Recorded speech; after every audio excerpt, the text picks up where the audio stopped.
কি পরিণতি অপেক্ষা করছে শেখ হাসিনা? রতন হাতি। আমি ভারতীয়ম, ভারতের গণতান্ত্রিক দেশের সংসদীয় গণতন্ত্রে একজন কর্মী এবং আমি তার সিস্টেমের একজন অংশীদার। আমি বাংলাদেশে স্বাধীন সার্বভৌম গণতান্ত্রিক ধর্মনিরপেক্ষ সরকারের সবসময় চাইব। আমি চাইব না যে একটা সন্ত্রাসবাদী সংগঠন এবং তাদের ব্রাঞ্চ লাইন, একাধিক ব্রাঞ্চ লাইন, তারা বাংলাদেশে একটা সন্ত্রাস এবং উগ্র ইসলামিক কান্ট্রি রূপান্তরিত, যেটা ভারতের নিরাপত্তার ক্ষেত্রে খুব ভয়ঙ্কর ধারণ করবে। এই মুহূর্তে ভারত ডিফেন্স পাওয়ারে 4 নম্বর এবং ইকোনমিক পাওয়ারে 5 নম্বর। এবং তারা যে বলছে 4 ঘন্টায় কলকাতা, তাদের দেশের বিমান বাহিনীর বিমান আছে 40টা। আমাদের সব বিমান নিলে আমাদের 3000 বিমান আছে। আমি বলছি Awami League well organise party, Awami League ক্ষমতায় নিজস্ব লোক সব জায়গাতে আছে। যেমন বাংলাদেশের বুদ্ধিজীবী মহলে তার নিজস্ব টিম আছে, বিভিন্ন গণসংগঠন আছে, বিভিন্ন মহল্লা কমিটি আছে, প্রত্যেক বুথ কমিটিতে নিজস্ব লোক আছে, ব্লক টাউনে নিজস্ব লোক আছে, প্রত্যেক টাউনের ব্লক কমিটিতে মহিলা বাহিনী আছে, উপজেলা কমিটি আছে, জেলা কমিটি আছে, পার্লামেন্ট কমিটি আছে এবং 90% আওয়ামী লীগের লোক দেশেই আছে এবং তারা আন্ডারগ্রাউন্ডে আছে, তারা দেশ থেকে পালায়নি। 10% লোক গেছে। আচ্ছা, প্রশাসনের সর্বোচ্চ পর্যায়ে নিজস্ব লোক আছে, সেনাবাহিনীতে নিজস্ব লোক আছে।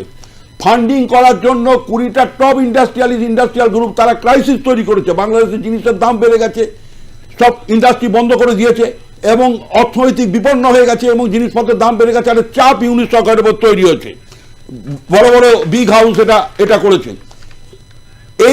এই পরিস্থিতিকে রিপেয়ার, আওয়ামী লীগের এই বর্তমান পরিস্থিতিকে রিপেয়ার করার মতন কূটনীতি সম্পন্ন মানুষ আওয়ামী লীগে প্রচুর আছে। আওয়ামী লীগ আগামী দিনে প্রতিক্রিয়াশীল চক্রকে বাদ দিয়ে প্রগতিশীল অংশকে নিয়ে নতুনভাবে আওয়ামী লীগ তৈরি হওয়ার জন্য তার প্রস্তুতি পুরোদমে চলছে আন্ডারগ্রাউন্ডে। আমার প্রশ্ন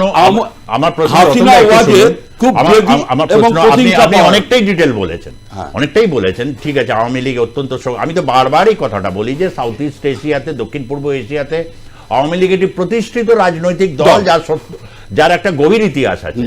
কিন্তু এগুলো তো রয়েছে। আপনি কি এটা বলতে চাইছেন যে শেখ হাসিনা এই যে আন্ডারগ্রাউন্ডে যারা রয়েছে তাদেরকে বাংলাদেশের থেকে নেতৃত্ব দেবেন? কিন্তু আজকে নাহিদ ইসলাম বলেছেন তাকে বাংলাদেশে আসতে হবে, তাকে ফেরত আনা হবে, বিচারে সামনে দাঁড় করানো হবে এবং তারপর ফাঁসি কাট তার জন্য ওয়েট করছে।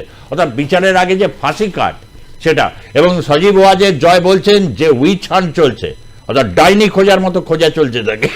আচ্ছা, ওইটার ব্যাপারেই আমি আসছি। হাসিনা খুব জেদি এবং প্রতিহিংসা পরায়ণ, কারণ ওনার ওপর দিয়ে সারা জীবনেই প্রচুর ঝড় গেছে। সেই 75 সাল থেকে বাবা নিহত হওয়া, পুরো পরিবার নিহত, ওরা 2 বোন বেঁচে গেছে সেই থেকে। এবং উনি এরকম কঠিন পরিস্থিতির মধ্যে বহুবার পড়েছেন এবং এর থেকেও খারাপ পরিস্থিতির মধ্যে, কিন্তু সঠিক নেতৃত্ব দিয়ে তিনি বারবার উঠে এসছেন। এবং আমি একটা বলে দিচ্ছি, এই যে 20 তারিখ জানুয়ারি বিশেষ গুরুত্বপূর্ণ দিন, তার আগেই কিন্তু বাংলাদেশের সেনাবাহিনী ক্ষমতা দখল করবে। আমি আজকে এই চ্যানেলে বলে দিয়ে গেলাম, আপনারা মিলিয়ে নেবেন। সেনাবাহিনী দখল করবে ক্ষমতা এবং president and chief of army staff, আপনি কি জয়েন্ট ভেঞ্চার কোলাবোরেশন ক্ষমতা দখল করবে? তার ইঙ্গিত কোথায়? ইঙ্গিতটা তো ওরকম ভাবে পাওয়া যাবে না। ইঙ্গিতটা দেখতে হবে, যত দিন ঘনিয়ে আসবে সেনাবাহিনীর মুভমেন্ট বেড়ে যাবে, তখনই একদম কাজকর্ম শুরু হবে। সেনাবাহিনী দখল করবে এবং আমি বলে দিচ্ছি, শেখ হাসিনা দেশে ফিরবেন একদম সম্মানের সঙ্গে। দেশে সেই পরিস্থিতি তৈরি হচ্ছে এবং ঢাকা এয়ারপোর্টে আমি বলে দিলাম লক্ষ লক্ষ মানুষ ওকে বরণ করে নেবে ঢাকা এয়ারপোর্টে।